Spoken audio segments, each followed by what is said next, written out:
Volume of the Great Pyramid, fact or fib? So you may or may not be familiar with the Great Pyramid. Hopefully you are. A Great Pyramid of Giza in Egypt.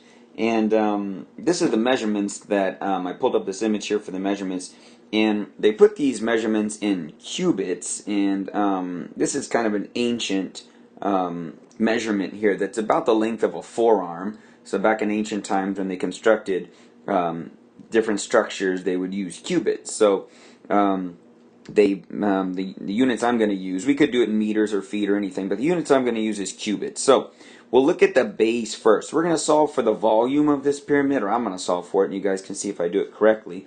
But essentially, the base is basically a square because it's 440 units all the way around. So I'm going to go ahead and solve for the volume. I'm going to first start by multiplying the base 440 times 440 to get the area of that shape, and then go from there.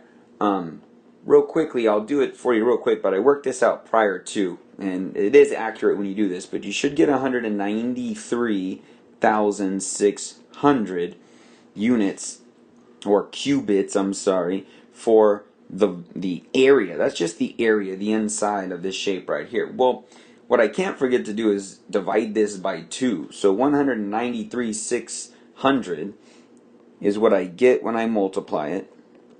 And I'll tell you, I did that accurately. There shouldn't be any error there because I worked that out a couple times. And I'm going to divide it by 2. And it's kind of a long division. And additionally, in the interest of time, when you divide this, you just split this in half essentially. It doesn't go into there. It goes into 19, what would be 9 times. You'd keep going and get a 6, get the comma, and then 800 is if we split this up. So the total area of the Great Pyramid on the base is 96,800. Alright, we need the volume.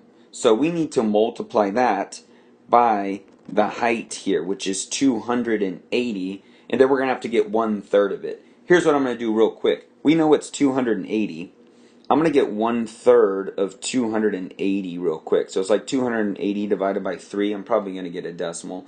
But 3 does not go into 2. 3 goes into 28 9 times. It's 27. I'm going to get 1 and bring down a 0. Again, we get a 9 because 3 goes into 10 3 times. Apologize on that. 3 times 3 is 9. Working too fast.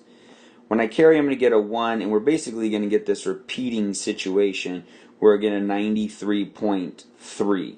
So, essentially, if I multiply this right here times that, I should be able to get the volume of the Great Pyramid in cubits. So it would look like 96,800 times something like 93.3 cubits, just like that. So if I do 96,800, this is another thing I worked out prior to just to make sure I was going to do this accurately, and it is long. It'd take me 2 or 3 minutes to put it out here, but I did accurately work it out 2 times to get this answer. It's 9,031,440, and it's cubits cubed right there. So this is what I finally solved for the volume of the Great Pyramid in cubits, and that ancient measurement that's like a forearm. So you watched my process, you watched me go through it. The math, I'll tell you, it should be pretty accurate, but did I do the process correct? Fact or fib? Go ahead.